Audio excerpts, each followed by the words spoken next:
नमस्कार। यूं तो इंडिया गठबंधन की तरफ से भाकपा माले 4 सीट पर लोकसभा चुनाव लड़ रही है। कोडरमा से कॉमरेड विनोद सिंह, आरा से कॉमरेड सुदामा प्रसाद, नालंदा से कॉमरेड संदीप सौरभ और काराकाट से कॉमरेड राजाराम सिंह और एक विधानसभा अगियाव विधानसभा से कॉमरेड शिव प्रकाश रंजन।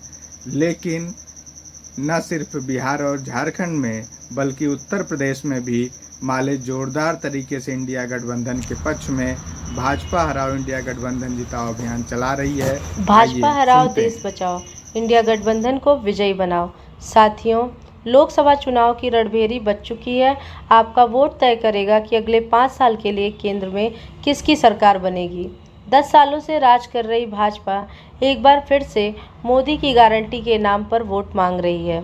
लेकिन पिछली गारंटी हर वर्ष 2 करोड़ रोजगार देने, विदेश में जमा काला धन वापस लाने, हर एक के बैंक खाते में 15-15 लाख रुपया देने, किसानों की आय दुगनी करने और अच्छे दिन लाने की गारंटी का क्या हुआ? यह गारंटियां क्यों जुमला बनकर रह गईं?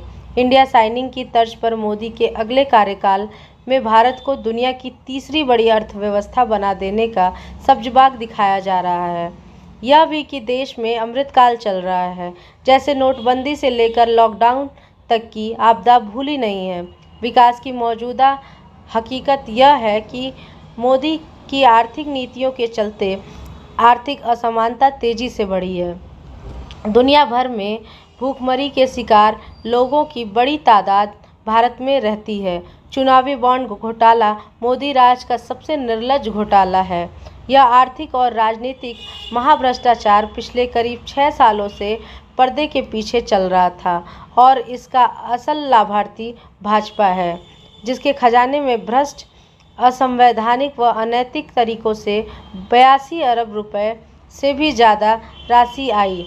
वसूली के लिए केंद्रीय एजेंसियों से छापे डलवाए गए। अंततः चुनावी बॉन्ड योजना को सर्वोच्च न्यायालय ने रद्द कर दिया। शीर्ष अदालत के आदेश से जारी आंकड़ों से स्पष्ट हुआ कि पीएम मोदी का असली परिवार पूरा देश नहीं, जैसा कि वे दावा करते हैं, बल्कि बड़े पूंजीपति हैं जिन्हें बॉन्ड के पैसे के एवज में बड़े-बड़े ठेके पट्टे और कानूनी सुरक्षा दी गई। यदि असली परिवार किसान होते तो उन्हें एमएसपी की मांग के लिए पंजाब, हरियाणा से दिल्ली आने से रोका नहीं जाता। उनके रास्ते में कंक्रीट के बैरिकेड व कीलें नहीं लगाई जाती और उन पर गोली नहीं चलाई जाती। ऐन चुनाव के मौके पर मोदी सरकार ने ध्रुवीकरण करने के लिए 5 साल पहले बने नागरिकता संशोधन कानून को लागू कर दिया। यह कानून भेदभावपूर्ण, सांप्रदायिक और असंवैधानिक है।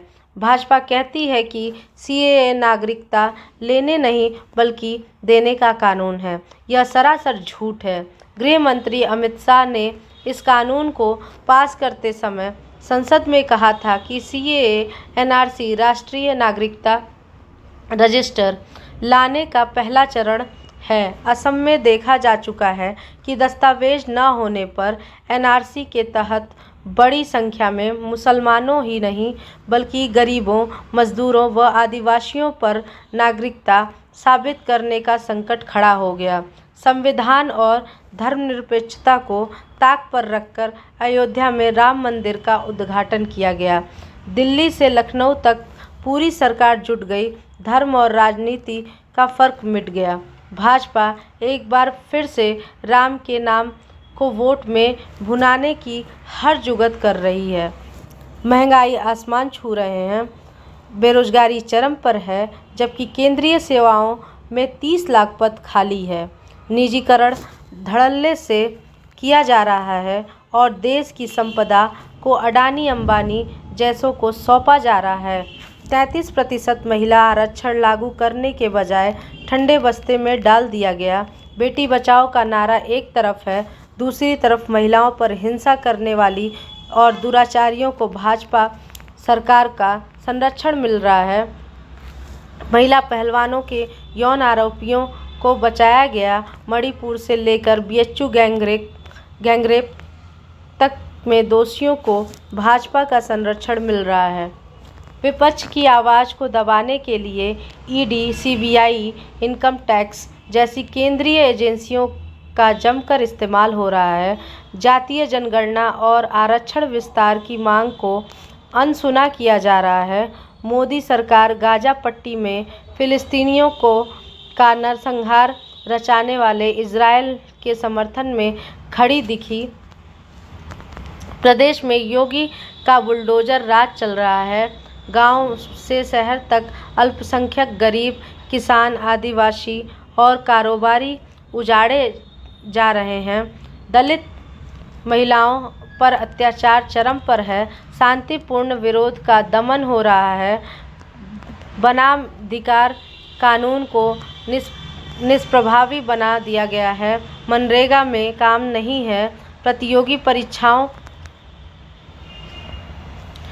का पेपर लीक आए दिन की बात हो गई है। युवाओं का भविष्य अंधकारमय हो गया है। मित्रों, वक्त आ गया है कि अपने संविधान, लोकतंत्र और देश को बचाने के लिए हम मजबूती से खड़े हों। भारत को बनाने वाले उसके असली मालिक मजदूर और किसानों को उनका हक मिले। यंग इंडिया का भविष्य सुरक्षित बने। भारत की महिलाओं, दलित लोगों और वंचित बहुजनों को पूरी आज़ादी मिले। इसलिए ज़रूरी है कि लोकसभा चुनाव 2024 में हमारा प्रत्येक वोट तबाही ढाने वाले मोदी राज की पराजय की गारंटी करे। फासीवादी मोदी सरकार के खिलाफ व्यापक विपक्षी एकता के गठबंधन इंडिया के घटक के रूप में भाकपा माले बिहार, झारखंड समेत कुछ राज्यों में चुनाव लड़ रही हैं। उत्तर प्रदेश में विपक्षी वोटों का बंटवारा न होने देने के लिए हम यहाँ चुनाव नहीं लड़ रहे हैं, लेकिन प्रत्येक सीट पर इंडिया गठबंधन के सहयोगियों की जीत सुनिश्चित करने के लिए काम कर रहे हैं, ताकि कॉरपोरेट लूट, सांप्रदायिक नफरत और सामाजिक गुलामी की ताकतों की पराजय हो और आज़ादी व न्याय की जीत हो। हाल में संपन्न जेएनयू छात्र संघ के चुनाव में भाजपा समर्थित एबीवीपी के ऊपर वामपंथी पैनल की जीत ने एकता का संदेश दिया है।